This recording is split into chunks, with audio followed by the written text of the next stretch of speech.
Okay. I mean, I probably Hello. already have like. Welcome to the Breakdown Oh, Podcast. Sorry, Logan and I were having a conversation about the OBS update that just went out. I feel like we should have literally just walked in with that. Honestly, I mean, this is the more casual of the podcast, right? We just kind of do what we want. We talk about life, where we're at. So actually, let's talk about that a little bit, Yeah, right? they I added mean, an. okay, streaming itself is like a whole process. It is. Let me see if I can bring up the You update. know, all the things that we do. I mean, all the effects. It's a lot of fun, but it's certainly a process. And so, when in a piece of software that you use constantly gets a cool update, you're like, oh, that's going to make it a lot easier to do this job, and to do it cooler, and it kind of gives you a little bit more freedom, and that's like a really exciting thing. Mm-hmm. I mean, even like the fact that like we both have green screens behind us, like if you really wanted to, you could key us both out. I could. um and Uh, we could just have whatever we wanted behind us, right? I do it sometimes when I'm hosting, and I love doing it just because it's silly and it's fun. So let me get to the top of this uh big update post. dun, Okay, dun, dun, dun, I'm dun. gonna go down the line. There's like 13 tweets from OBS about this. Okay. I'm gonna start from the top. You can now link your Twitch and or Mixer account, which sets your stream key and gives you a dockable chat box. Twitch users also have extra docks to help manage their stream. More services coming soon. Features only for Windows. The NVIDIA NVNC encoder support has been rewritten and provides significant performance improvements for all NVENC capable NVIDIA graphics cards on Windows 8, 8.1, and 10. Ooh. That was suggested by an OBS user. The rest of these were all suggested by OBS users, and they posted the original posts where the suggestions were made to show that they were Right. listening, which is kind of neat. For those of you, excuse me, those of you on Linux, OBS has added VA API encoder support, allowing you to use select hardware encoders like Intel's QuickSync Video or AMD's video coding engine in place of x264. The ever-useful Mhm. stats dialog is now dockable in the OBS window, making it easier for you to check performance, storage space, and more at a glance. So you can pop it right onto your main OBS screen. You can drag it anywhere you want it, too. That's kind of nice. Yeah. And it's funny because, like, I mean, even outside of that, just digging into OBS and realizing that, like, you can make things function differently. Yeah. It's a really nice program, and it makes our jobs really easy. This next Um, one is going to be especially useful for us. yeah. There is now an option to automatically remux your recordings from FLV or MKV to MP4 after you finish recording. So it just Oh, automatically does it once you're done. okay. Well, and that's good because you always have like, I think the whole deal is like the MLV or MLK. No, MLK. But one of MKV, those, yeah, one of those is you can save them just even if your player crashes, which is why right. they recommend you record in those formats. Mm-hmm. But now, instead of having to manually transcode those, it does it automatically. And we only Right. learned that you could do that like a week or two ago. For one thing, we didn't even know Yeah. because we're So there's a dumb. lot of hidden things in there. But it makes it fun. I mean, I need to get back in there. Like just even putting some of these new transitions that we've been doing, some of the stuff that you've been doing in After Effects, Yeah, all that animation stuff. Oh, top-notch stuff. thank you. And just being able to throw it in OBS on the fly. It's really good stuff. For those of you just joining, we're talking about a big OBS update that went out earlier today that I downloaded literally seconds before the stream started. So we're Yeah. currently going down the list of all the improvements. In addition to that, if you want to remix several recordings at the same time, you can now make use of the new batch remix feature of the remix tool under File Remix Recordings. Select a bunch of files and they'll all start going. Surprised that wasn't in there to begin with, so I'm glad that they added that. Yeah. You can now record multiple audio tracks and using FFmpeg output in advanced settings. This has been Wait, a wait, long... wait, wait, wait, wait, wait, wait, wait, wait, wait. am I to understand that they're gonna actually give us stems? It's Is in that there what this now. is? Huh? It was added in the update that went out just now. Oh, so I can like You can do it have already. different audio recordings of different channels. Yep. Is what you're saying. hmm Oh, that's so useful. Oh my gosh, especially mixing audio after the fact. Oh Like this yeah. way I wouldn't have to Oh have like yeah. another thing. I would just get like the raw audio files from that. And then if I uploaded it at a later time, just fixing the audio maybe for like the actual the audio version of the podcast, which we have been greatly neglecting as of late, which we are like, oh, we should really get that resolved. Mhm. um, but yeah, oh, that's so useful. It's Oh, even the useful audio for nerd in me me is just like freaking out, man. That's like so good. now. If I do my like if I do Let's Play recording and whatnot in OBS, I don't have to worry Mhm. about recording my audio separately. I can just record it all at Yep. once in one program. Yep. That's perfect. Ever Yeah, wanted that's to that's really record a great. source at its exact resolution, but found it annoying to manually resize the canvas every time? You can now right-click a source and hit Resize Output to have the canvas resized to fit your source. It's handy. Yeah, that's really great. Yeah, these are all great updates. The I wonder what OBS the yeah. The OBS preview window has gotten multiple usability enhancements. It is now much clearer which source is selected and which source will be selected if you click the preview window. There is now also a visual indicator to show how much of a source is outside the preview area.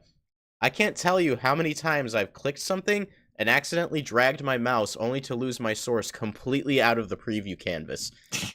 At which point you can't get it back because you don't know where Mm, it is. Now, when I do that, because I will, I'll be able to find it again. right. Hi, Victor Noob in the chat. What are our thoughts on anime? We love anime. We talk about it We on the do like show every anime. time. We also talk about anime in our Discord server, and you can find the link in the description below. What up? uh, I can't believe how many updates there are. Okay, I think we're on the last big one. There have been a number of new audio features added, including stereo balancing to shift audio left and right, and 3 new audio filters: invert polarity, expander, and limiter. Yep. They're catering I'm right a there to happy you, my camper. friend. That's good stuff.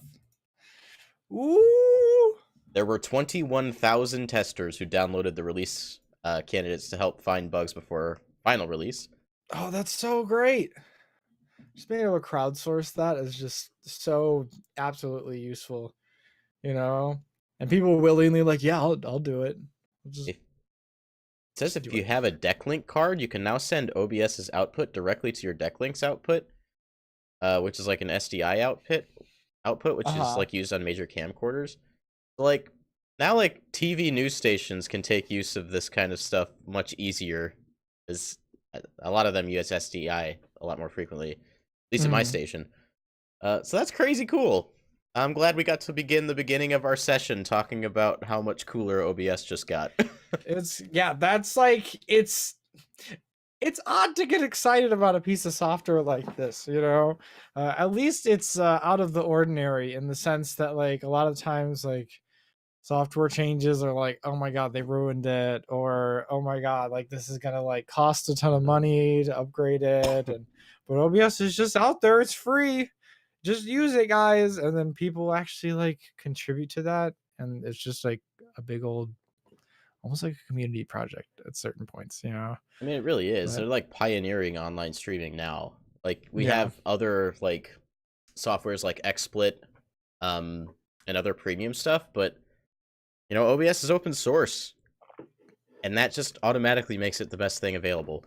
right. So Logan, what have you been up to in the last month since we've done one of these? Yeah, honestly, like a lot and then like nothing at all, right?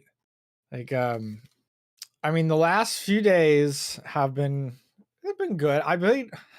We played a lot of video games, but a lot of like one or two video games, right? hmm Even though this the distance between, but I have played some other things.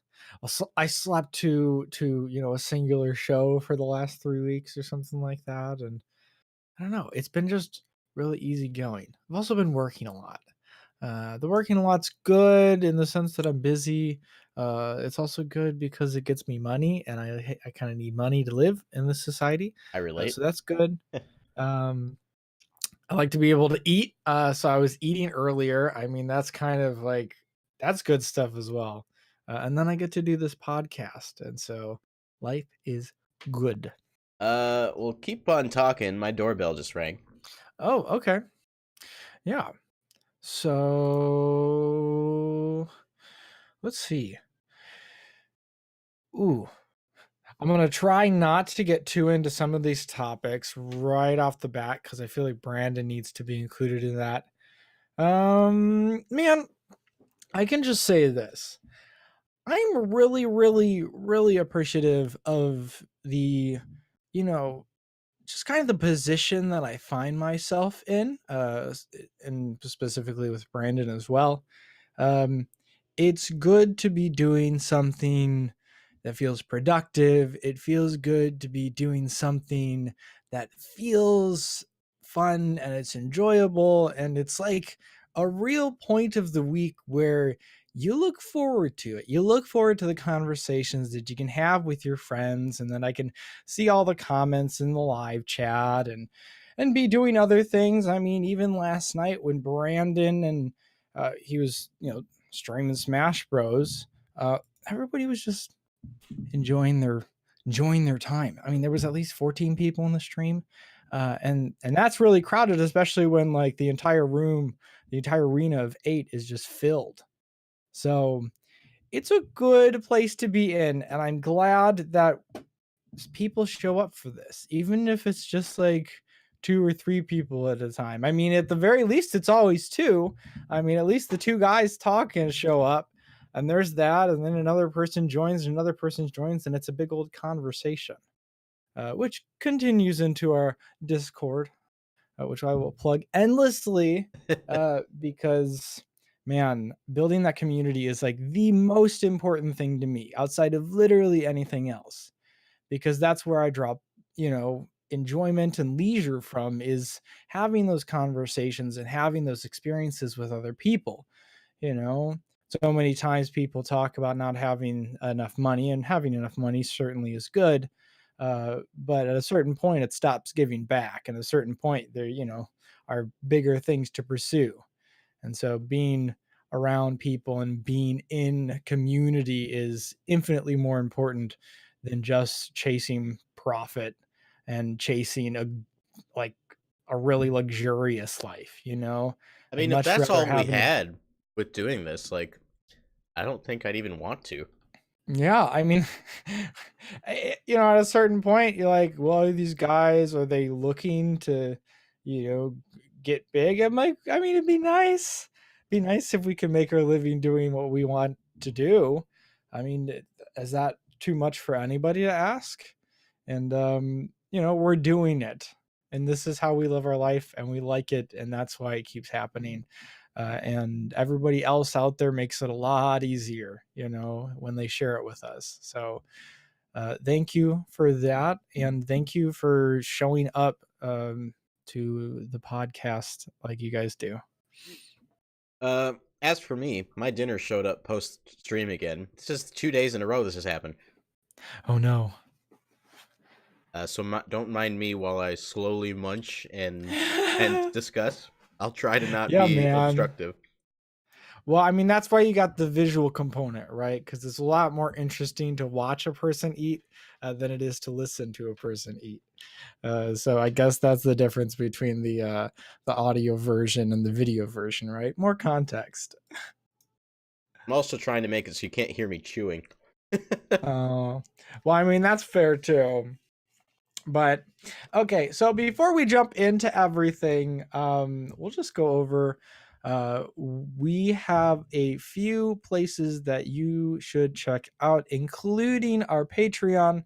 I really want to. I think we were talking about reworking some of the stuff that's going on there. Oh yeah. But in the meantime, I mean, if you guys want, we have a $1 tier, like a $3 tier, and something else. I don't know. There's a few tiers in there that you can do. I don't I know, won't. something else. I won't drone on about it because again, it's like if you want to, you can, and if you don't, I'm okay with that too. I'm just glad you're here. Um, but I digress. That is there. It is in the description below. Our Discord, again, I think this is the third time I've plugged it. I It won't go into is. that again. It's in the description below. Join our Discord. We have some videos coming up. We have some reviews of some games that have been excited to play. I was playing a game earlier and I'd love to talk about it, but I won't right now. Ooh, you I'll started save it. that for the video. Huh? I said, ooh, you started it. Yeah, yeah, I started it. I'm So excited to hear we can about talk this one. about that later. Yeah. Um, I'm but just yeah, saying I'm as excited as they are. yeah. Okay, so that being said, thank you again for showing up. Let's talk about some TV shows and some movies that we enjoyed this week. And I'll start off because I only have one thing of note. Um, and that is the show that I fell asleep to a lot of the nights in the past few weeks, and that's Bob's Burgers. I've watched a lot of Bob's Burgers. Speaking of Like, burgers, like Bob's Burgers is one of my favorite shows. I've mentioned on this show a million times. Sometimes it's just like, oh, here's an episode that I watched this week and I thought it was really good. But man, going back into the earlier seasons and seeing some of those gems and what a just a masterful uh performance by those voice actors. HJ Benjamin does a fantastic job with Bob. Just a personal favorite of mine in terms of voice actors. Uh, just does a ton of great characters. Um, yeah. The more you but talk about the short, the more I want to watch it. yeah, I mean, if I could convince everybody to at least give it a chance, like just watch like a handful of episodes, and you'll start to see it. And you're like, oh, okay. It's hard not to find like a character that you're really fond of, you know. Like, and then there's the arguments like I watch it sometimes with my sister and stuff like that, and so there's arguments about which character is the best and which character you like the most, and that's always a fun conversation, especially when they're just so well written, you know. So I can't encourage it enough. Bob is great. Linda's a great character. The three kids always bouncing off of each other. Um, the groan that I do sometimes, like, you're right. That's like I'm emulating Tina right on the show, and that's that's always it's so much fun. Also, it's fun to think about how like of the five main characters, the five core characters of the show, three of them are female, but only one is voiced by a woman. Really, Yeah. that's like So the of the opposite of five, anime.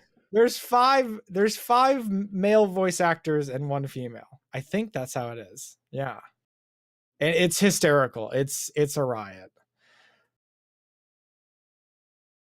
Sorry, I was chewing. That's okay. That was yeah. I'm saying Um like that's the opposite of the way anime does it, where mostly yeah. male characters are voiced by females. Mhm. I don't Yeah. think I've ever heard of that before. What? Like this scenario where you have mostly female leads, but they're all voiced by men. Uh-huh. That's like I old mean, there's like stage play type examples of stuff. it, like somebody, like Hairspray and John Travolta, right? Where he played, I can't remember the name, the mom, Right. No, I know what you're talking about. right? So it's kind of like that. But it's funny to think about, and the performances are great because like even Linda's voiced by a guy, but you wouldn't think of it because he kind of pulls it off, like it's believable. Like there's enough of a suspension of belief where you're like you don't even think about it. So, but yeah, there are a ton of great side characters, um, Teddy and like there's they're even like the setting, like the burger joint is next to a funeral home, you know but then they're like good friends with the funeral director, and so like that's just another setting to play with. Like there's episodes where the all the kids are being taken care of. I think Mort. Oh my god, his name is Mort. Oh my god. Mort the Did Mortician. I think that's it. Santi typed it in the chat. Yeah.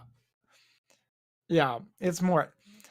Again, like it's there. Like when it makes sense, you're His like, name's a wait, why pun, wouldn't we name him Mort if he's a mortician, right? right? That's pretty great. So yeah. Bob's Burgers, Linda, Luis, Tina, Gene. Gene's one of my the voice actor for Gene. Uh his first name is Eugene. Eugene Merman, I think his name is. I just probably butchered that. We all make Yeah, mistakes. Oh, yeah, Eugene Merman. Yep. I nailed it. He's a comic and he has some great comedy, and the character of Gene's like the trope of like the really funny idiot, right? Like the So Ed.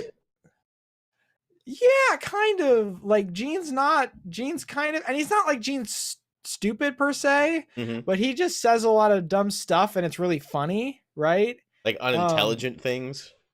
Or okay, yeah, but like it in terms of the joke, it's like, oh my god, that's genius. But it's just like his genius. character.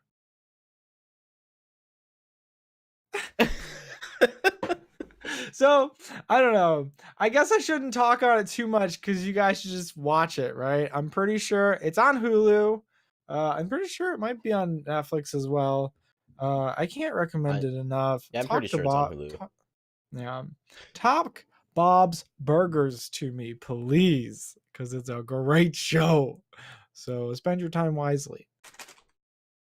Uh, Mm. so I didn't put this in my notes because I wasn't thinking about it, but I have been watching. I've been watching Food Network. I've Logan. Go ahead. I've watched, I think, 3 straight seasons of Worst Cooks in America. Oh my god. Don't I don't ask me even know what how. that is. It's Like I don't have any frame of reference for like what's on Food Network. I just know that like they talk about food and they make food. Right? That's it. on Worst Cooks in America. They screen the country and they have people nominate other people who they think are, one of the worst cooks in America. These are loved ones telling on their loved ones for being bad at cooking. Oh So my after they get god. nominated, they get sent to an audition where they bring a dish that they're known for making and present it to Chef Anne Burrell. She's the host of the show. Okay. And in earlier seasons, it was Chef Bobby Flay. But he's been cycled out. Of course. Right Of now, course. well, he did like 3 seasons, but now Oh, it's 3 whole seasons, eh? now it's Rachel Ray, I think. Oh. Uh, and then I they, don't know. I can't take Rachel Ray seriously. Like every time I I see haven't the like woman seen enough on of her TV, to really get it yet. I don't know, maybe it's the way she presents herself, which is fine. Like I don't have to like her. Like she can still do whatever she does, but I don't know. Never really cared for her presence. It's kind of just, oh, okay. Anyway, Weird. they find like the most personable people, the people who make the worst stuff, and they bring them on the show. And X number of people, or like they split it down the middle. So like half the people join Chef Anne's team, and the other half will join whoever the other chef is. Mm-hmm. And then over the course of 7 weeks, they'll teach them how to cook. They'll have various challenges. Whoever loses goes home. The basic reality TV type stuff. And I've just been enjoying like watching these people in a very unnatural habitat for themselves. Right. Because my goodness, some of these people, like I don't even really cook much myself, and I look at what these people do, and I'm like, where were you spawned? How are you real? Yeah. So that's just been kind of a comfort, leave on in the background while I do other stuff type show. Yeah, I mean that's kind of what Bob's Burgers is, but I'm a little more invested. And both of our shows are about food. I mean, yes, they are. We apparently, I think it's like a thing. Like we like shows about food. which is funny because I like to be a contrarian sometimes. And so there's Sometimes. like sometimes I'm always prone to it, right? But I don't always take the route. Um, even for something like Shokugeki no Soma, I was like, "Meh." But I at a think you were very certain public point, about that on this show in the past. yeah, no, and I mean, obviously, I wasn't like too like I wasn't married to it. I was like, like I'll get around to it, and then I eventually did, and I was like, okay, this is really good. We're glad you came So around. yeah, because like it wasn't like okay, we're gonna do cooking. No, it's like no, these We are like weren't battles. going to intentionally recommend a bad show without prefacing that it was I bad know, first. I know, I know. Have a little faith, North Kai. Whatever. I take it. It's like that Facebook post you made like a week or two ago. Which one? It was the one about recommended shows for other people to watch or whatever. I don't remember You that. don't. We had a whole thing on Facebook about it.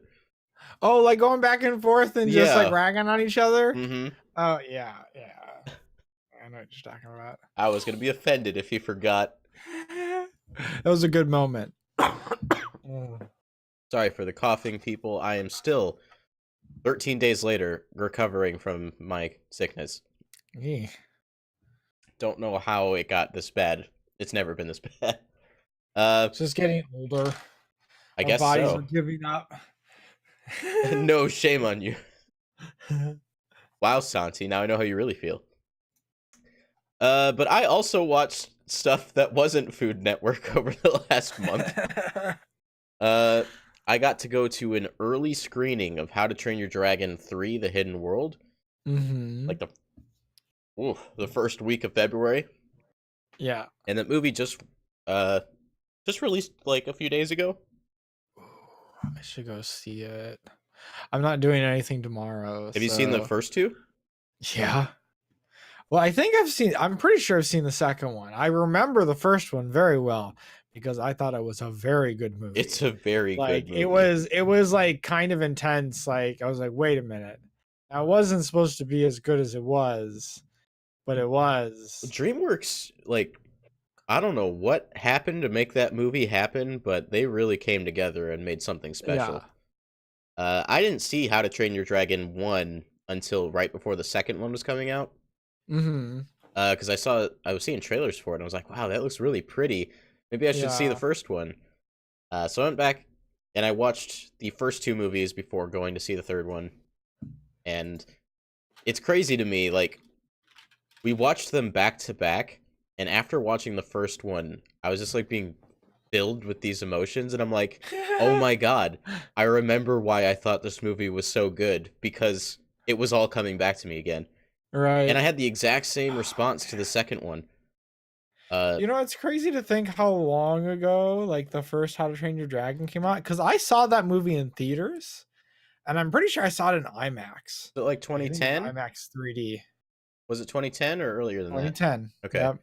So this was before we even knew each other. Yeah, really. I wasn't Wow. even. I was still in high school when this movie came out. We would have been sophomores in high school at the time. Mhm. Yeah. Crazy. Yeah, and I was really impressed. And the second one came out in like 2014 or 15, I want to say. Yeah. And it's crazy, like when you watch the first one and then watch the second one, the level of animation quality and visual fidelity is so much higher in such a short amount of time. It's unbelievable. Now, some of that could have to do with budget. I don't know the particulars of that, but it's crazy how much better from a visual standpoint the second movie looks than the first one did. Yeah. Are those movies available on any streaming services? If you mean for free, I don't think so. No, because I probably want to watch those movies again and then go see the third one. I mean, we rented them, I think, for like $3 a piece. Like Right. on Amazon. Well, eventually. Like I said, I rewatched them, fell in love with both of them all over again. Those movies are absolutely incredible.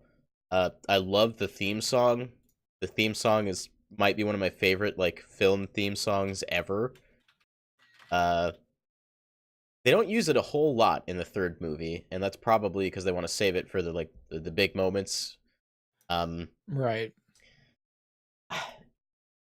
the, the world loves How to Train Your Dragon 3. Uh, I don't. I hate to say it. I didn't hate the movie. I didn't dislike the movie. I certainly Okay. enjoyed watching it. It's just watching it right after the first and second one. I was waiting to like feel that feeling again, and it never came. Oh, so you kind of missed expectations. Yeah. So it's probably my own fault. But I always like doing that. I like just watching, the the previous films before seeing the new one in theaters because Right. they often like hide in those like really small details that you might miss if you haven't watched it recently, Hmm. and I like to have all of that context fresh in my mind. Um, Right. but there was like a 20 or 30-minute period during the third movie where I just realized like I had been zoned out for a while. Oh, And when I clicked back in, I was like, I was not expecting to be doing that during this movie because my expectations were right. way up here. Um, that said, like there's so much character, there's so much heart. It's visually very stunning. Um, it's not that the pieces aren't there. I'm wondering if maybe I just wasn't in the right mindset for it at the time. Yeah, I mean, and maybe there's a discussion to be had, right? Um, because you can certainly be in a position where you're not really prepared to digest a movie, and if you're not prepared to digest it, you won't really enjoy it. I mean, there are certainly films that are great films that are like harder to get through, as well. And I mean, I feel like that shouldn't happen with a movie like this. Um, This with but this being the culmination of the story, I was, naturally your expectations are gonna be a little higher. right, right. I think I had like a similar experience because I'm a big fan of the prequel trilogy for Planet of the Apes. The most recent Planet. one, Yeah, so they had Rise of the Planet of the Apes, Dawn of the Planet of the Apes, or I don't know, maybe it was something else, and then Rise of the Planet of the Apes. yeah, I think, and then War for the Planet of the Apes. So But we saw the third one together, I think, right? we did, yeah, and it was a good movie. Like I wasn't like but it was a little bit like I don't know if it was as good as the first two, because I really like the first two, like really, really, really, really like the first two I movies. like the first one, but I adored the second one. I mean, yeah, that's kind of how it is. And then War for the Planet of the Apes was like a really great like ending. Though I don't know if it, quite hit as hard as the other ones. Though I feel like I probably need to go back and watch through them again cuz I mean, they're just excellent films, all of them. Right. And I have the same feelings with How to Train Your Dragon 3. I thought it was a great culmination. Um I don't know. I really it's hard for me to tell you what was missing. So I'm just going to have to for now I'm going to have to chalk it up to just being me. Um Mhm. I am going to watch it again because I love these movies. This Yeah. might be one of the greatest film trilogies we've gotten in a long time. Mhm. Take your kids, take yourself. Uh, Speaking of taking yourself to movies, if you're a little bit older, I went to see Lego Movie 2, the second part. Ooh, I need to see that. I Definitely need to see that. absolutely loved the first movie. Oh, yeah, I mean, didn't we see that together? We We talked did about this, not. right? We saw it at the same time, but you were in Oh, Greenville and I was up oh, here. yeah, yeah. I just remember that was a good night for me because that was like I think around my birthday at the time, and I was It like, I want was to go because see it a was Lego around my movie because I birthday. was obsessed with Legos as a kid, and I was like, okay, this looks pretty good, and I saw it and I was like, this is amazing. I saw Lego Movie So for my birthday. I yeah, saw Lego Batman for my birthday, and I saw Lego Movie 2 for my birthday. it's beautiful. It's absolutely beautiful. Yeah, Lego Movie 2, I think, holds up to the quality of the original. The Hmm. only thing it lacks is just a little bit of freshness because the first movie was a breath of fresh air. Right. So naturally, if they do it again, it's not going to be as fresh, but that doesn't mean Right. it wasn't as good because I think it was Hmm. certainly just as competent as that first movie. Right. Right. And I thought it was a great follow up. They really mean the second part when they say it. Uh, Right. Things pick up right after the first movie. Well, good, because that's exciting. Because I felt invested in that narrative. As goofy as it was so purposefully goofy, but the justification behind it was like, oh, okay, it works. Like it makes sense that the story would be like it was. Yeah, So, and they take the themes of that kind of like lost childhood theme that we got, mhm. and they do a cool spin on it with the second movie. This is definitely a natural step for theming for the film's story, and Right. I think you're in for a treat as far as that's concerned. Visually, it's stunning. Go see this movie in 3D. If you're not, you're doing yourself a disservice. Like Yeah, I this movie mean, shines in 3D. yeah, it's been a minute since I've seen a 3D movie. Mostly because I'm poor and I can hardly even decide if I want to spend like money on a regular ticket, much less a 3D ticket. But maybe there's a justification for that, especially for a movie like that. Uh, I mean, I'll go to 3D movies pretty frequently myself, but I have A list, so I'm not paying for it regardless. Right. Um, but if I was paying that extra money, it would be like movies that I would say to see in 3D. Absolutely see Spider Verse in 3D. Like you were Yeah. absolutely doing it wrong if you didn't see that in 3D. uh, Lego Movie 2, I think less so than Spider Verse, but definitely another one I'd recommend. And then the last movie I have to talk about, I think you should absolutely see in 3D, and that is Alita Battle Angel. Alita Battle Angel. I'm sure you've seen a lot of the commentary on Alita Battle Angel in the like year we've known about it leading up to this movie's release, Uh-huh. and how people kept looking at Alita's giant eyes and just judging the whole thing based on that alone. Right, right. If you're doing that still, stop, you're a dummy. Okay. Uh, Santi says, I live for the giant eye Alita memes. Yeah. I don't know. I kind of got past it because it's based on a manga, is it not? Right, and that's one of the reasons that they opted for the larger eyes is, Yeah. it's the heritage of manga. It just kind of goes hand in hand. Right. And Alita's not like human, He's a right? cyborg, yeah. Right. So it's only natural that she would look a little different than everybody else. Right. Um, and I guess I'll just start here. Like from the first moments you see Alita on screen, you just forget that she's not real, or like that Right. she's Right. CG. The CG is really impressive. I think some of the facial animations look a little like early Toy Story, Pixar kind of. Right. Yeah, there's a few instances where it doesn't look quite right, but like in terms of her skin tone and the what you see on her skin, like her pores and whatnot, everything looks really nice. Yeah. And she fits in with everything around her pretty well. Uh, so Alita Battle Angel is based on a manga called Battle Angel Alita. Mm-hmm. Okay. You gotta flip the Alita around. But it's called Gun M in Japan or Gunnm. Okay. Uh, but it was the name was changed when it was localized. Right. From what I've been seeing from other people, because I've not ever read the original Battle Angel Alita, though I Hmm. did go to shop online for the entire manga as soon as I saw the movie, because I was very interested. Is it ongoing? Was it a shorter run? It's 5 volumes long. It was completed in the 1990s, I want to say.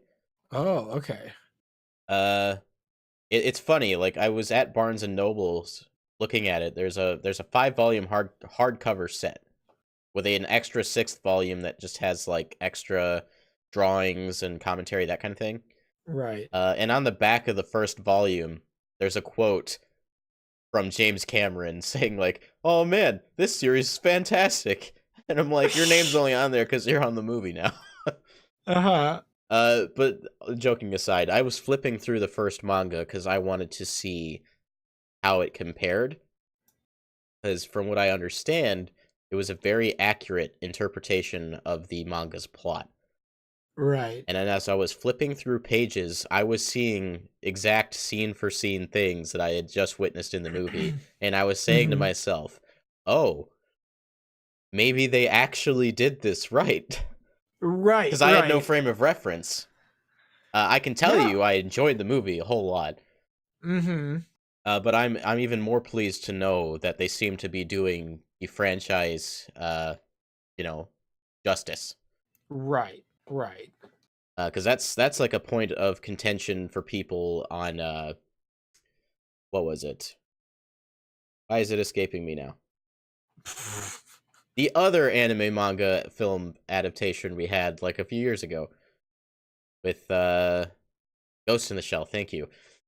Oh, yeah. I mean, the West is really, trying to, make some of these movies in a more Western style, but then, like, how much do they bridge that gap? And I mean, obviously, this one seems very, at least a little bit more genuine, and trying to actually tell the story as was intended, which is fun to see because like sometimes you don't really need much else. Yeah. Uh, I mean, I'm with Santi. I did enjoy the Ghost in the Shell movie, though. When you compare it to Battle Angel Alita, or Alita Battle Angel, excuse me, I think Alita is far and away the better movie and also the better adaptation. Um, Hmm. like I said, Alita looks fantastic on screen. The fight scenes are really a spectacle. Like every time Alita starts fighting, you're in for a treat. Every single fight in the movie was exciting. Right. Uh, there's the doctor, Doctor Ito, and he's got like this big hammer, or it's almost like an axe. It's like a big metal axe, but it's got a rocket on the back of it. So when he starts to swing it, he turns the rocket on and it propels it forward to give it more power. So they're not afraid to do like the crazy, ridiculous anime looking stuff, but adapted for real life. Right. It's to where like with Dragon Ball Evolution, they were afraid to do literally anything related to the anime, so we got what that movie became. uh, some things that I think don't work with Alita so much is I think the screenplay is a little bit weak, and some of the actors I don't think do the greatest job. Yeah. Uh, but the adaptation's strong, the visuals are strong. You can tell that there was passion behind the project. Uh, and we're not done with Battle Angel Alita. When I got to Do you the think they're end, gonna keep telling the story, do another movie?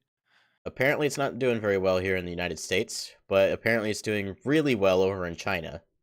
Okay. So it I could mean, that still always happen. helps, right? When I was looking through the manga, it looked like the movie didn't even get through the end of the first volume. Oh, okay. So they are taking their time. And I think that's a little bit evident in the movie. The first 20 to 30 minutes feel like they could be paced out a little bit better. Right. Uh, but knowing that I think they're taking their time, that maybe that's not so bad. These movies might do better as a complete set once it's all done than, maybe piece by piece. Right. Right. Yeah, I wonder how much of this they're actually like doing. It, Or have they filmed more? good You question. know? I Is this like an arc? And is the next movie the next arc? I have to imagine this movie was like crazy expensive to make. Looks like the budget 200 million. So it was a big investment. And it's only Um, made 32 million so far. Well, I mean, from where? I'm just seeing this on the Wikipedia page. Well, uh, on Box Office Mojo, its domestic gross is 61 million. Its foreign gross is 203 million. It comes out to 264.8 million. So, I mean, It would still be considered a flop then, wouldn't it? oh, well, yeah, but how many days has it been out? Like Uh, released February 14th. I mean, this is only 10 days. right. It is And the fourth highest growing film of the year so far. right. So I think it'll probably gross more, and I think it'll probably do more than just break even, especially what happens, like Avatar didn't make like a ton of money really quickly. It just made a lot of money over a really long period of time, Hmm. you know, and that's like the highest grossing film of all time at this point. I think maybe even adjusted for inflation, maybe not, but um yeah, so I mean, I think this movie will probably do pretty fine. Yeah, It's just a little. teetering on the upper edge from for critics. It's Mhm. doing exceedingly well with just general audiences, which is good to Well, and hear. see, that's what's important. That's gonna what Yeah. it's gonna give it staying power. If you like, oh, we saw this one movie and it was a lot of fun, and all the families are like, oh wow, that sounds like a good one to go see, or whatever. It depends on how people react to it and how they share it. So if you talk about it on this show, maybe it influences somebody else to go see it, and then they recommend it to a friend. Word of mouth is super important as well. Because of that, I'll say this: if there isn't a sequel, they don't continue this. I think I'd be a little heartbroken Hmm. because I think there's a lot of potential here. Battle Angel Alita has never had an official anime adaptation. I think it has an ova. It has a 2 episode OVA, but it does not have a full adaptation. This is the Right. first adaptation for screens, which is kind of Yeah. crazy. Uh, Also, this movie was announced in 2003, in case you were wondering. Oh wow. Yeah, Just like James Cameron to take forever on a movie. because of Avatar. Oh, Avatar, and then the development of new Tech animation techniques and Want to make sure all that this the other industry's stuff. That ready like for it. James Cameron's like, how can we push the envelope? Well, I think he's So, doing everything justice then, because he's waiting to make these movies when he thinks the technology is on par with what his vision is, right. which is not a bad thing by any means. No, certainly not. And I think it paid off in spades for this movie. Uh, Yeah. I've gushed for about Alita long enough, but I will say if you have the time, please go check it out. I think you'll enjoy it. If you can see it in Mhm. 3D, do that. If you can't, just go see it anyway. I saw it in IMAX 3D and I don't regret it. Right. Buy Well, I'll yourself have to. an A list. Yeah. How much is that? It's like $20 a month. It is. You'd make back your Yeah. money on your first ticket. Well, yeah, but that's assuming that I actually continually actually go. I mean, I guess if I'm gonna like plan on seeing like two movies in a month, like that's like justifiable right there. Yeah, I mean you can go in the app and if I did IMAX 3D, I just opened the app and I picked the seats I wanted, and then I didn't think about it until we got there. Right, and then you just walked in, right? Yeah. Yeah. I do think Okay. it could be a little bit cheaper, but overall, I've been enjoying it. Yeah. Uh, that was an extensive amount of TV, mostly just movies that I went through. So Logan, I'm Yeah, gonna. right. Well, did you watch any anime? I did watch some anime. Okay, I'll throw it to you then. Oh, okay. Yeah, I mean, a lot of the anime I've been watching there's been some new stuff. I've been keeping up with Promise Neverland. That's the new shonen anime, right? Shonen. The shonen, yeah. It's in Oh, I Shonen guess it Jump. would be. Oh, yeah. Yeah, yeah, yeah, yeah. And that one's a lot of fun. Uh, yeah. That's the Oh, face of 6 episodes in Discovery. at this point. No, yeah, it's the Promised Neverland. It's been like a week since I watched the last episode, but There's probably another one on Verve. Um, I'll have to watch that. But that one's a lot of fun. And it's also just, I really, really like the premise, the premise being, spoiler alert, um, these kids are are in this like foster home, right? And then they have their caretaker, which they all call mom. They also have a string of numbers around their neck. And then at the end of the first episode, you find out that it is a farm for meat of children, Ugh. which is eaten by demons and things like that. I don't think I get my Uh, wife to watch that one.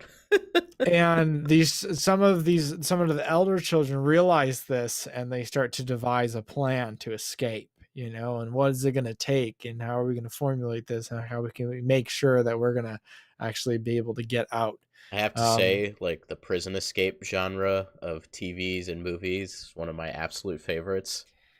yeah, and this was kind of a big twist on it, right? Because of the setting, it's like, oh no, the prison is like this foster home, but there's this nefarious ending. Like, dude, if you guys don't get out, you're gonna die. So you gotta escape. Like, it's an intriguing premise, and it seems like they're pulling it off pretty well for this show. That's usually what gets these shonen off the ground. Uh, Certainly was the reason that shows like Sword Art Online and Attack on Titan, made it to Yeah, the big leagues. Attack on Titan for sure, for certain. yeah. So this is it's quite good. I can't recommend it enough. I think there's another one I gotta catch up on to, Kaguya-sama or some, um, Love is War, and that one's also quite good. I enjoyed the back and forth. Albeit that one's a lot less serious, um, and a little bit more comedic, right? Okay. It's just really intense as well. But to like almost a comical effect. Um, these people trying to convince each other that I'm not in love with you, you're not in love with me. But it's like a contest. It's this warring between them, because they're like, if I can get the other person, to admit that they like me, that means I'm stronger than them. So it's this like weird competition, of two people who just think it's a weakness to fall in love. And then obviously just the war, each episode is it's compelling, and it's kind of cute as well. Certainly lives up to the um, name. yeah, yeah. So and then obviously there's JoJo, though I really need to be better about keeping up with that show. I probably have, at least one or two episodes to catch up on Don't worry, I this only week. had like 40 episodes of Boruto to watch. It's like you let some things fall by the wayside because you're enjoying other But then things. you get And to binge it later. yeah, I mean, that's also another thing. Is like, man, I've been putting off like the rest of Super for a number of reasons. And I probably shouldn't anymore, but like when I get to binge it, I'll probably just binge the sub, which I have access to, and then just watch like a good chunk of episodes until I finish it. There's like 20, maybe less than 20 episodes of the dub left at this point. Hmm. Uh, so I'm thinking they might finish like before October, I guess. That would be cool. That'd be cool just to be done with it. And though I'll probably want to actually just watch ahead. I think I'll just get over the the like differences of the dub versus the sub, I right? think there's a new kind of appreciation you can have for Dragon Ball as a whole once you get accustomed to the Japanese cast. Right. Specifically Masako and Nizawa, when you remind yourself that she's like over 90 years old and she's still belting it out as Goku, Yeah. that's crazy impressive to me. Oh man. Yeah, that is crazy. I didn't realize she was that old. She's been playing Goku since Dragon Ball premiered. Wow, that's so intense. She's also Gohan, Goten, and Bardock. She's the Oh whole wow. Son family. Wow. Yeah, How much longer could she realistically live? I mean, that being said, like some people live to 110. Um, she still has a ton of gusto about playing Goku, though. Like, could whenever you you see her in imagine? interviews, she's like, oh Yeah. yeah, I'm gonna play Goku forever. Yeah. Oh man, could you imagine having her around for another like 20, 25 years? That'd be Like she'd be awesome. really, yeah, that'd be crazy. Especially if Um, she's, like, still doing Goku. she's like, What kind of exercise program are you on? I don't know. She probably takes care of herself. She probably lives a pretty happy life. Yeah. I mean, you don't live to be that, old and not have a pretty good standard of living and a good outlook on life. It's kind of strange. Like, I didn't get invested in the Dragon Ball sub until I was watching Super because I didn't have any other choice. Right. I'm like a 15, 20-year long Dragon Ball fan, so as soon as it premiered, I was like, I have to watch it. Um, Yeah. but it's at this point in my life now, whenever I think of Goku like doing the Kamehameha, I don't hear Sean anymore. I like instinctively hear that Masako Nozawa scream for Yeah. Kamehameha. That's like the first one I now. think I think something that changed my mind is one of those trailers for Broly. Like it was just the sub, right? And I was like, "Oh, wow.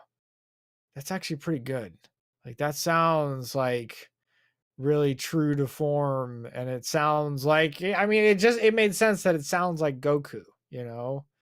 Um like that's an appropriate voice to be coming out of uh that very burly Saiyan, you know? Hmm. But it's great. It's great and I love it. And I think that was one of the things I was like, "Oh, I think it's about time that I just dive in, just watch the sub, read the subtitles." So I'm like this close to actually doing it. Well, I mean, if you get done before April, I already pre-ordered my copy of the movie, and I definitely want to watch it again. We could make an event out of it. Right. Yeah, man. That's so great. I love that universe. Even though like I've only really been invested in it for like really 4 or 5 years. It's You know, it's crazy to not. me that it's even been that long at this point. Yeah, I mean, really, I think it was at least my senior year that I was, watching Kai, and then I was like, oh my god, this is actually really good. I should continue to watch this. And then after I finished the 99 episodes Kai, I went back and I watched all of the 150 episodes of Dragon Ball.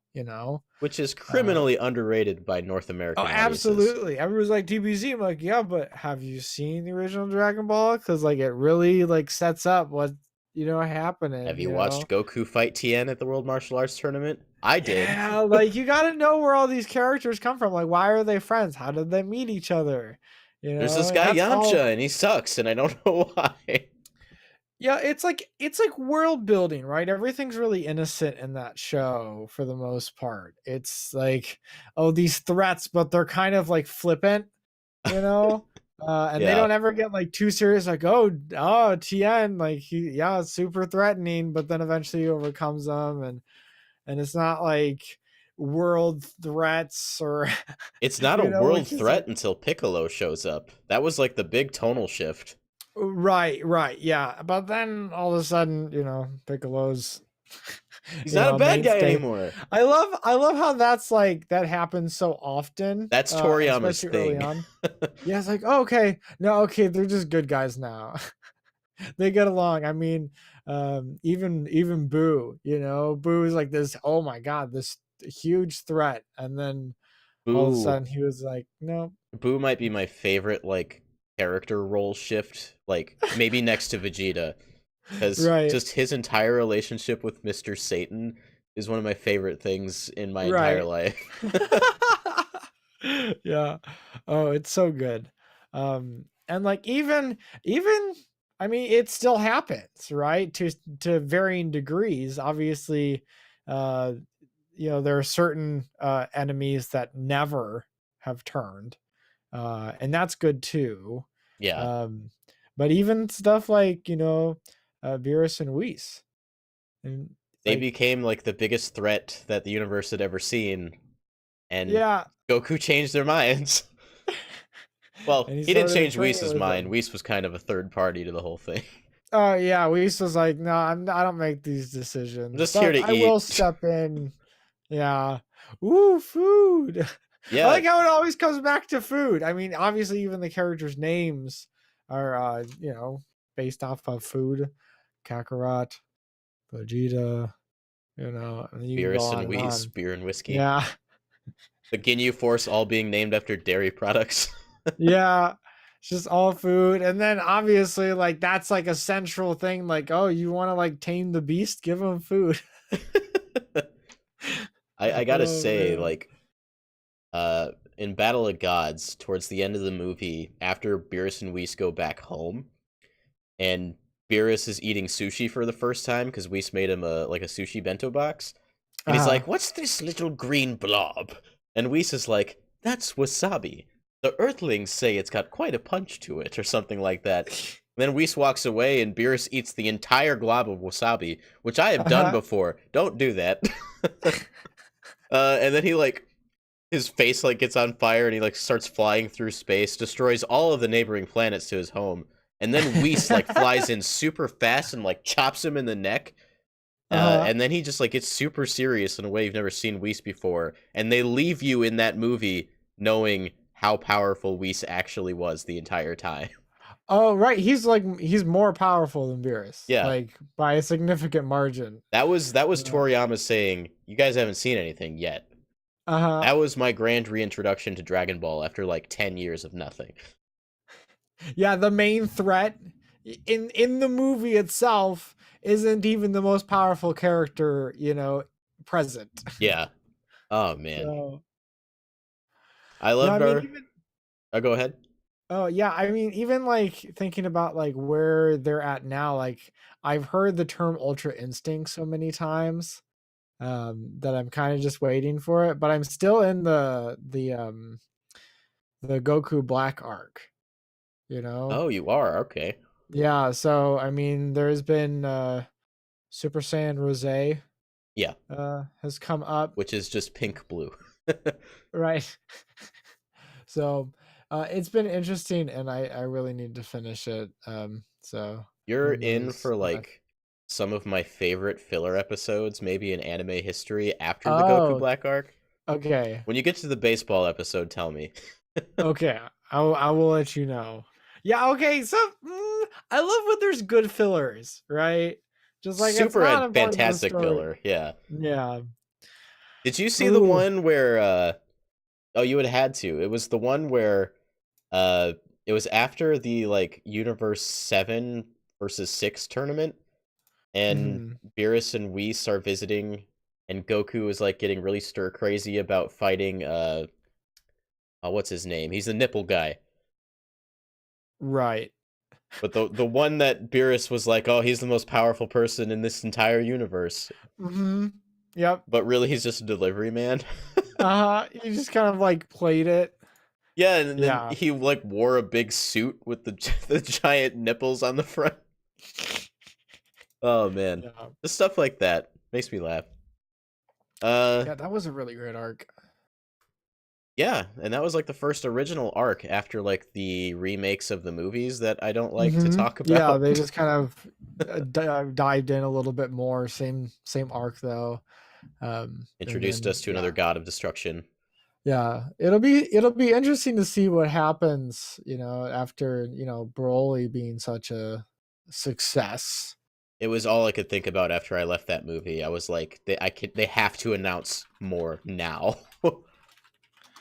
Yeah. So I don't think Toriyama's done. Oh no, he's enjoying his time, only having to write screenplays and bullet notes for everybody else to do the rest of the work. Right, right. Yeah, delegate the task. Oh, I can still build the world, but I don't have to spend grueling hours, doing all this other stuff. 25 years after introducing Android 17 and 18, he's like in just some random interview. He's like, "Yeah, their names are Lapis and Lazuli." There you go. All right, he's like the Japanese J.K. Rowling right now. Right. Uh, Oh man. well, I love talking about Dragon Ball, but I should talk about the other anime thing that I did in the last month. Um, Oh yeah. and that was a film that kind of flew under the radar here in the States, called "I Want to Eat Your Pancreas." And Ooh, tasty. the first thing like people think of when they hear that movie is, well, that's a crazy name. What's this all about? Uh, and I'll tell you, I connected to this title pretty pretty heavily from the moment I heard it, and that's because I'm a type 1 diabetic, and Ooh. the circumstances surrounding that are that the antibodies in your body attack your pancreas, thinking it's foreign matter, and then your Hmm. pancreas, is the organ that delivers insulin to your cells. So without that, you need to administer insulin manually, using basic injections, or in my case, an insulin pump. Hmm. Uh, and essentially, this plot is about a young man who does not have any friends, or does he even care to, who is at the hospital one day waiting to go in for his doctor's appointment, when he notices a book on the floor, and the book is titled "Living with Dying," and he opens it up and he realizes it's a diary from one of the patients at the hospital talking about her pancreatic cancer. Hmm. Obviously, pancreatic cancer is very different than diabetes, but it can lead to diabetes, but also it can just straight up be fatal. Right. Um, the movie opens up with her funeral, so it tells you right away that she doesn't make it; she succumbs. Right. And the rest of the story is, him finding that book, then finding her, returning the book, and then beginning this friendship. Uh, and basically, it's an exploration of how do you deal with someone you know is going to die, someone that Hmm. you love, uh, and in his case, it's the only friend he's ever really had. So Right. he starts this friendship knowing it's not going to last, and for him, that's part of the reason. He's like, I don't have to deal with this forever. But slowly that starts to become more and more of a personal thing for him. Um, yeah, and I really connected to this movie. There was one shot I specifically remember where uh, they're at a hotel, and he asks him to like grab something out of her bag or something, or I can't remember if it was that or if he just went to look in her bag on of his own accord, and he opens it and he just kind of you just see his face, and then it cuts to another shot and you don't find out what's in the bag for a while. But Hmm. when they eventually do reveal what's in the bag, it was like a shot in the heart to me. I saw it and I was just saying to myself, I know exactly what she's going through. Yeah. And I'm sure other patients do as well. Uh, yes, Santi, it is a weighty movie. This is something that will probably be difficult to watch, but I think that's the exact reason you should seek it out. Um, Obviously, this is something that everyone at some point in their life is going to deal with. Maybe not under the exact same circumstances, but everyone can relate to it. And for me, the connection just comes a little stronger because of you know, the pancreas. Even if it's just, based on the organ alone, even though our afflictions aren't the same. And yeah, this movie tore me up, man. I saw it dubbed. It was like a single day screening, and I caught, Hmm. the only showing they had. And I'm glad I did.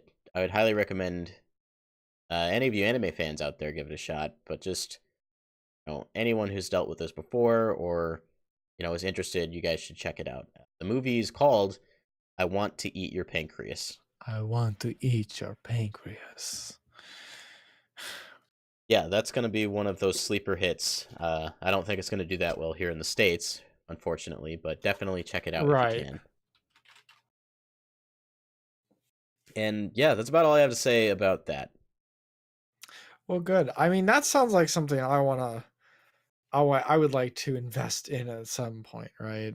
Hopefully it comes to some sort of streaming platform sooner rather than later. Just watch it there. Oh, Yeah. Logan, I I'm am I'm so always sorry. I down. forgot about another movie. But go ahead. Oh yeah, no, go for it. No, say what you're gonna say. I have to write it down. I don't know. I didn't really have much else to say. I'm just it's nice to have a steady stream of just some really stellar anime to watch, even if it's just like a movie or a shorter show. Like last year it was Megalobox. It was just 13 episodes, and that was the entire thing, right? And it's since been Um, dubbed, so I think I'm probably gonna check that yeah, one out. I might have to invest in the dub because that show is super good. So, like I said, I forgot about another show or film, excuse me, I watched, and this one showed up at my doorstep because I had it pre-ordered for the longest time and completely forgot about it. And it sat on my desk for like 2 weeks before I actually sat down and watched it. Um, it's called Makia When the Promised Flower Blooms, which is the directorial debut of Mari Okada, um, female anime film director. It was her very first uh, film. This is by PA Works. She had been a screenwriter, a scriptwriter at PA Works for the longest time, and they were so impressed with her and had so much confidence in her when she came to them with this idea for a movie that she's been wanting to do. Uh, they just said, "Okay, you're the director. Let's do it." Hmm. So there's just an incredible story behind it from the get go. And there's a little documentary about it on the disc. So I got to watch that. Um, and Makia When the Promised Flower Blooms is a movie about a young woman who is part of a race of humans who age at an incredibly slow rate. Think like the Kokiri from Ocarina of Time. Hmm. They do age though, just very slowly.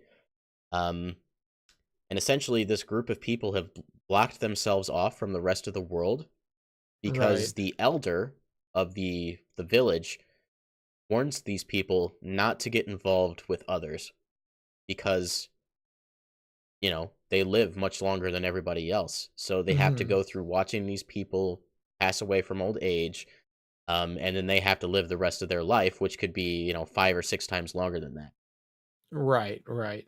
uh their village is attacked, and young Makia is swept up off of her feet by a dragon and flown out into the forest away from her village with seemingly no way home.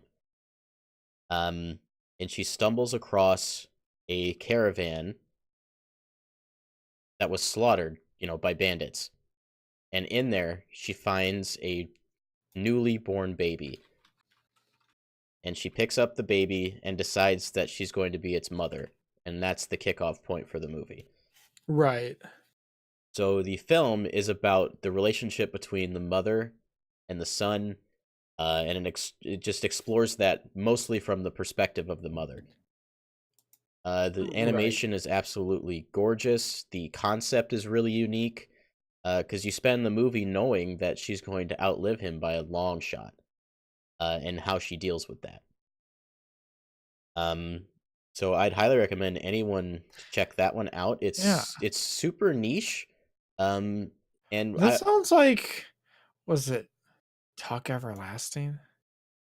what's it Is called? that Talk Everlasting? I think that was it. You ever seen that movie? I don't think so. I think it's based on a children's book. Yeah. Well, it's the whole idea that like it's the same idea like there are people who they fall in love, but they age a lot slower, so they're Hmm. going to live like a ton of time longer, but then those people still choosing to interact and to have that experience Hmm. in spite of that, just be oh don't get to know people because they'll just die and then you'll be sad and there's nothing you can do about it, um so yeah, I like that premise, and this sounds I'm looking at some of the artwork and it looks pretty. I think this was like the highest rated anime film from last year. So I was super bummed when I found out it wasn't going to be playing anywhere near me because I really wanted to see it. Yeah. Um, yeah, and I agree. I'm also like super into that concept. So I didn't know that before even watching the movie. I just like to, Hmm. kind of go into these blind. But uh, once I found out what the premise was, I was like, oh man, I'm in for a trip now, aren't I? Yeah, yeah, yeah. It sounds like a good time. Yeah, there's a lot of these I should really take. I'm like, oh, Brandon recommended this. All right, so let's put it in order. Which one's next? And just kind of like knock down the list, you know? At this point, I believe this one can at least be rented on Amazon for a few dollars. Hmm. Um, Other than that, like it's available on Blu-ray and DVD now. Yeah. Okay. Cool, cool, cool. Yep, the movie's from last year. Crafty is 2018. It actually premiered on February 24th last year, so this is the day after the 1 year anniversary of the film's premiere. Very nice. Yeah, I'll have to see that. Sounds exciting. Yeah, it is very good. I was ashamed when I forgot about it. It was like that was my favorite movie I've watched in the last month by far. Right, right. uh, yeah, and now I'm actually done with anime. Oh, good. All we have left, I mean, I say all we have left, but it's usually the most jam-packed section of the show, Yeah, is just all the games that we've played. And this case, like, I've played a few, not like a ton compared to how much time that there's been, but a lot of certain games, right? Um, and I think we can just start by talking like we've played a lot of Apex. I don't know how many hours exactly I have, but it's enough, and I know the amount of times that I've lost, and we've only won once, you know, yeah. but we keep playing it, you know. Like I've gotten second a few times, I gotten third, and getting to that number one spot is that's always like kind of a crapshoot, you know. But I'm getting better at like actually shooting people, so And I not think that shooting the increases air. my chances. Yeah, I'm not freaking out as much anymore, and just trying to, you know, and I'm making like decisions quicker, which yields me dying less. So, It's super interesting for me because like I've never latched on to, for one, a battle royale game, but yeah. two, just like a shooter. I think the Hmm. most fun I've ever really had with like a main, like traditional first First person person shooter, shooter. Yeah. was probably, Halo. Right. Oh yeah, Halo's fantastic. Uh, In terms of multiplayer stuff, you know, and I mean as Even the well as the single campaign. player, but yeah, no, um, yeah, it's not often you get a shooter that's like only a multiplayer, and then it's also just super addicting and just it's like just an excellent shooter, you This know. is probably the only battle royale game, maybe aside from Call of Duty Blackout, that I think is of uh, worthy of the praise it's getting Hmm. from a polished perspective. Right. Yeah. Oh, I mean, other than like the actual program crashing, uh, Yeah, there is that. the actually the way it plays is just yeah, It has it's really up to fantastic snuff. gunplay. No, absolutely great gunplay. The movement in the game, being able to scale the walls, being able to Slide. just slide everywhere, the myriad of you know, zip lines that there are, like they just the game feels smooth. The movement is smooth. It's just very active, and I really love it. Yeah, I never expected to really get into a game like this. I remember when we were talking about it the day it was supposed to be revealed, because we were all interested because it was being developed by Respawn. I'm just Hmm. glad that like it actually delivered on the, you know, on the I don't want to say promise, but I'll just say promise anyway. Yeah, yeah. So I like to play Lifeline. Um, I like being there and supporting my teammates, Yeet. healing them. It's fun to be the guy who gets to take all of the ultimate accelerants so I can get my my supply drop. Right. Um, and who do you like playing as again? I mean, I started playing as Bloodhound, and I still do enjoy playing as Bloodhound. Though I've been playing a lot of Gibraltar as of late because I feel like it's a really good pair with Lifeline, and so we play a lot together. It feels like the most Uh, direct like combo amongst the available heroes. like I can just drop my shield, and then at the same time, if I have my ultimate, then I can do the ultimate, and then I have like the safety of the shield as well. And then like if anybody's hurt, like you just have to drop your your My healing drone. unit. Yeah, your drone. Um and then obviously like Lifeline just having the supply drop as well is pretty great. So like if you have that like really defensive and offensive, combination. And then also if somebody else is either Bloodhound or Wraith, a more offensive character, like it's just a really well-rounded squad, and that's super important. Also, communicating and order, like generally, like I feel like Lifeline is great when you get the snipers and you take the rear, and you're really just playing the support. You're making sure you're watching out for everybody, and then you get the tank, and the aggressor up front, Yeah. and that just creates a really good balance. And it doesn't ensure like victory, obviously, but it definitely gives you the upper hand when you already have somebody up top who's out of the way, raining down fire. And then you have, somebody with the shotgun or the close range, weapons. Yeah, some of my That's best rounds have been where I've had like, a fully kitted longbow, like maybe like a 4 to 8 times scope. And, Mhm. I'm just up on a building somewhere and I'm letting you guys take the forefront. You guys get like maybe 200 meters away from me and I'm still applying, cover fire and keeping you guys safe. Yeah. It's really exhilarating for me, even though it was kind of quiet, out by myself. But there's also the Yeah. danger that if I stay up there too long, someone's going to sneak up on me and I'm just going to Oh, die. and that's why the communication happens, right? You Yeah. want to move with as a unit, but there might be a situation where you want to keep a little spread out for like a moment, before things keep moving on. As So, communication is one of the standout things for this game. The ping system is incredible. mhm. Yeah, no, people who don't use the ping system annoy the heck out of me because they're like running off on their own. They're doing other things. I'm like, dude, you got to ping things. Were And then you in there's like, that? actually the ping wheel, which you can ping different messages. So Right. instead of saying like let's go here, I can say I am going here, right? So I'm letting you guys know that I'm moving this way, even though I'm not saying we should all go this way. Like maybe I'm just going to check out this building. You're going to ping items and make sure like, hey, if anybody needs this, this is here.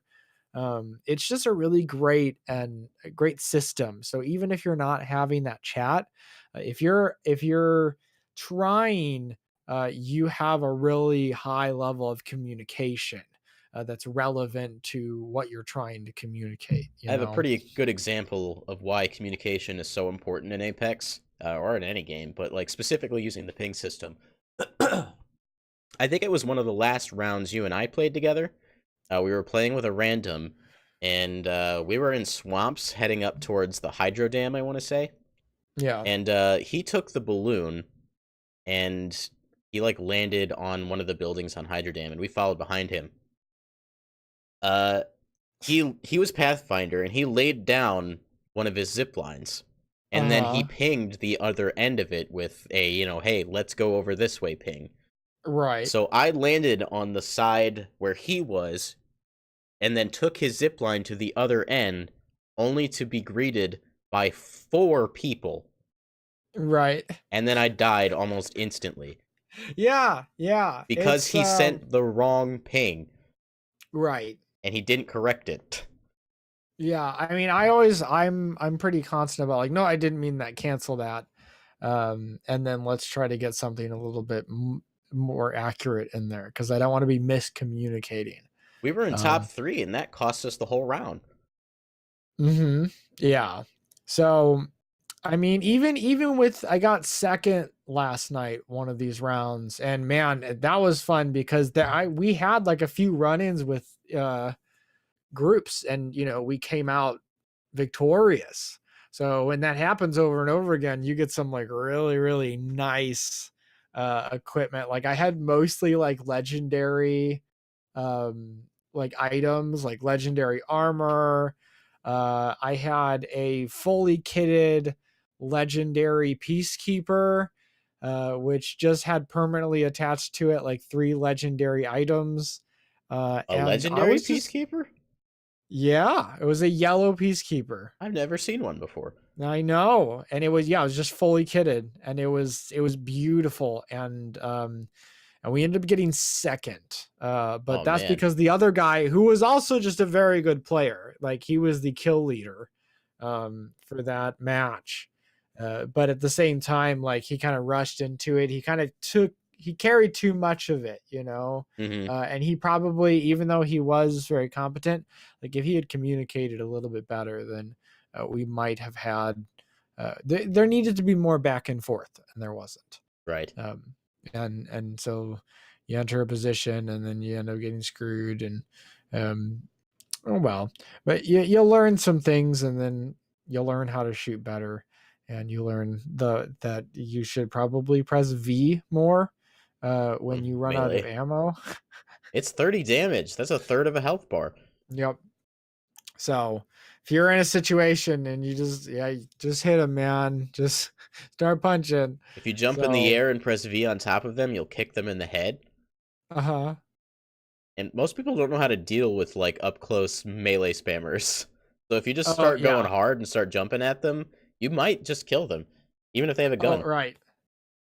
Yeah, it's a lot of fun. It's a really satisfying gameplay loop. So much so that like, man, like they give us this cosmetic stuff, but I don't really feel compelled to buy an Apex pack necessarily because it's all cosmetic. I might after Um, they add some of the new heirlooms. Uh, I mean, I wouldn't feel comfortable giving the game money if I didn't like it so much. right. But even then, like you don't feel necessarily the need to spend too much, even at that point. So Yeah, um good on Respawn for taking the helm and then not really letting EA mess with it and screw it up. it basically took the Overwatch model. Yeah, it did. And that's a good model Hmm. because I mean it's hard to argue with it.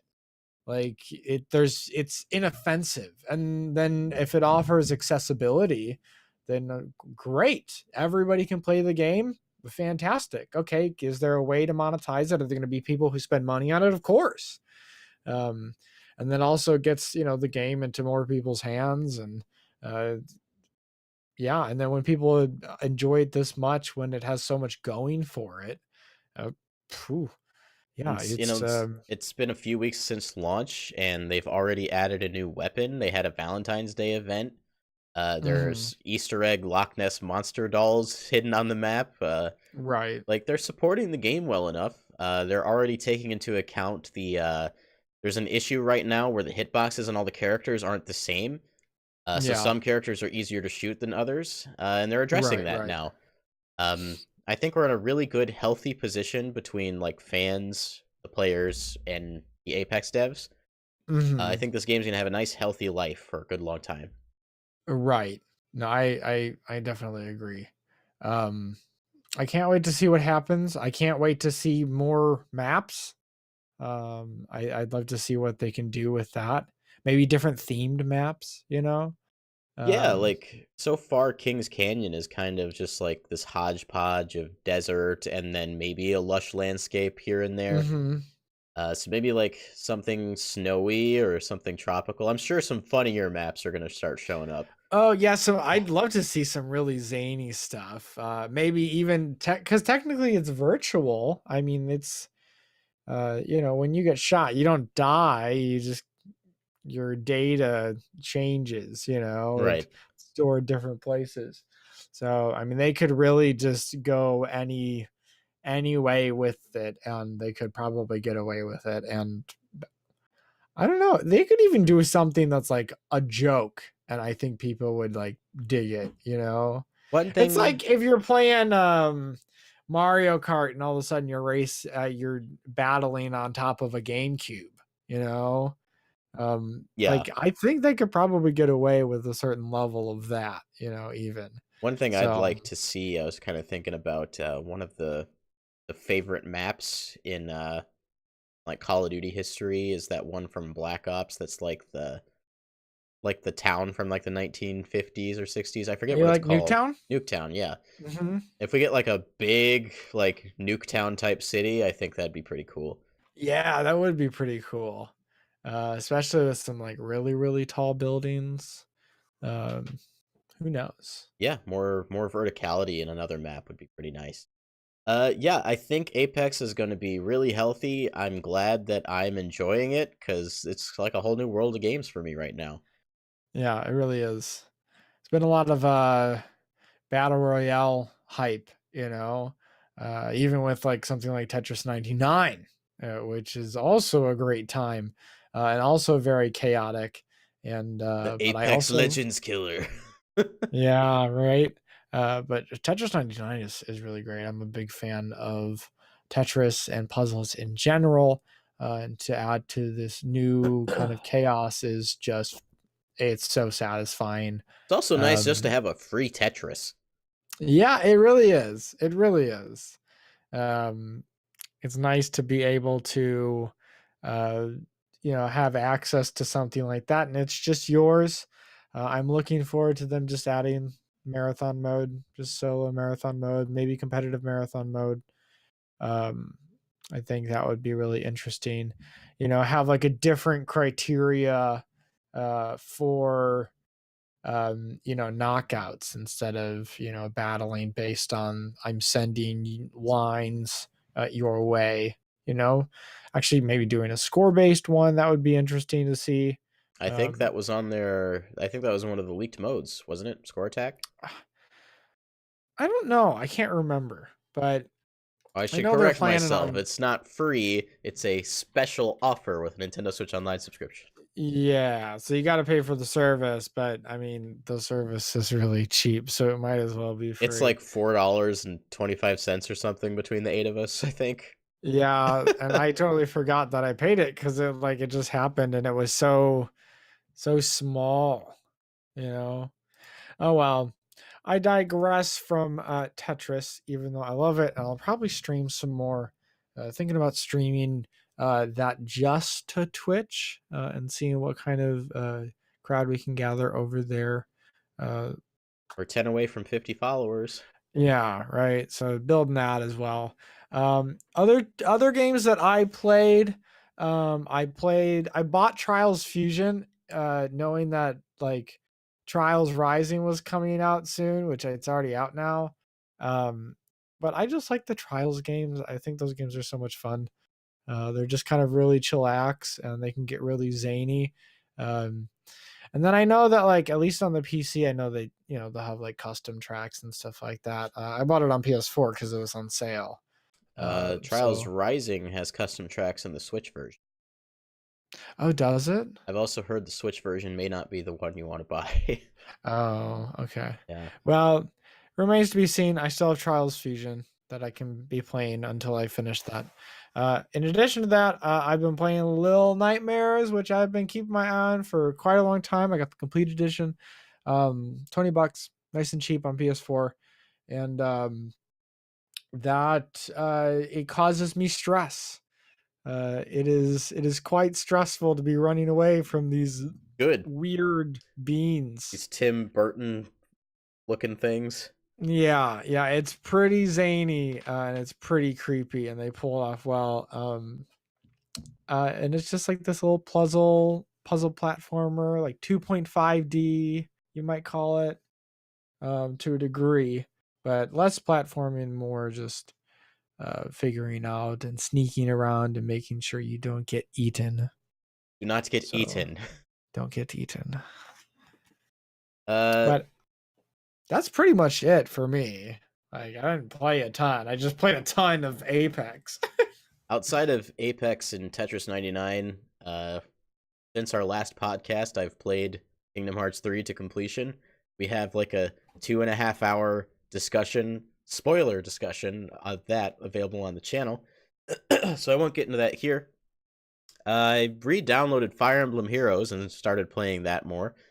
I've just been getting excited for Fire Emblem Three Houses, and I just wanted something that was quick and accessible. So Right. just been, It's just the same great Fire Emblem gameplay loop, just kind of mobilized, it's definitely bite-sized. Yeah, right. So I've been enjoying that, not putting any money into it because that game is very generous. Every like 20 minutes, I have enough like orbs to summon another hero. So And it's also amazing how much money that game has made too. Like like even despite of that. it's probably Nintendo's #1 moneymaker of anything they're doing right now. Oh, probably. Yeah. And then in addition to that, I played the Yoshi's Crafted World demo and Daemon X Machina, but we talked about that on Nintendo stuff, so I don't really need to mention it here. Though, if you do want to hear what we talk about on Nintendo stuff, we stream that live on Friday nights, 7 p.m. Central Time every week, unless Logan has to work late, in which we do it at like 9 p.m. Central Time, which is what happened last week. We get it done either way. Yeah. Breakdown Podcast is a bi-weekly podcast that this time happened to be bi-monthly. We do what we can here. We should have the next episode 2 weeks from today. That's the goal. It'll happen. That said, like we do a bunch of other stuff here. It's shameless plug time. Yesterday I did a 3.5 hour Super Smash Bros. Ultimate stream. That was really fun. I see some of you from that are here today, like Jonathan. Yeah, and like Logan said, he might stream some Tetris. So we do stream games both here on YouTube as well as over on our Twitch channel. In addition to that, we have reviews that we're doing. I have one I have to work on tonight. Logan just got started on a brand new one today. And then there's some other video type stuff that we like to do here. If you've never seen it, go back and watch it. Our 50 Fact Extravaganza Super Smash Bros. Ultimate Parody Direct, which is just inching towards 110,000 views. We'd love it if you check that out. People seem to like that one a whole lot. I liked it a whole lot. Oh, thank you. You can keep up the conversations with us over on our Twitter pages at Babababs or Logie Dubs, or as a collective at Breakroom Arcade. Make sure to join the Discord server if you haven't. We can keep up the conversations even more there. Lots of fun to be had. Crafty J says, I'm angry because my Switch charger just stopped working out of nowhere for no reason. Well, I hope it's not the port on your Switch, because that would be real bad. That would be real bad. You wouldn't want that to happen to your Switch, because that's a huge inconvenience. If I were you, I would back up all of my save data now, before you don't have the option again. Yeah, that would be not good. In addition to that, if you really like what we're doing here, if you drop us a like and subscribe to the channel, we'd really appreciate it. We also have a Patreon page. You can help us out for as little as $1 a month. We'd appreciate that as well. But if you don't, it's fine. We just love that you're here. And I guess I'll just plug this since it'll be happening soon. If you are in the the northern Midwest area of the country, we'll be going to C2E2 on March 23rd, Saturday only. As guests. Yes, we'll be no, we're going. That's it. We're just going to be there. If you want to say hi to us, please feel free. We'd love to see you. Maybe take a picture with you. Yeah, and I think that's all we've got for this week. I want to thank you guys so much for listening. It's a pleasure having you. We especially love it when you guys are here live, so we can keep up the conversation live and in person. But for now, we're going to head out of here, so don't break your backs. Breaking the games. But for now, break time's over. Goodbye.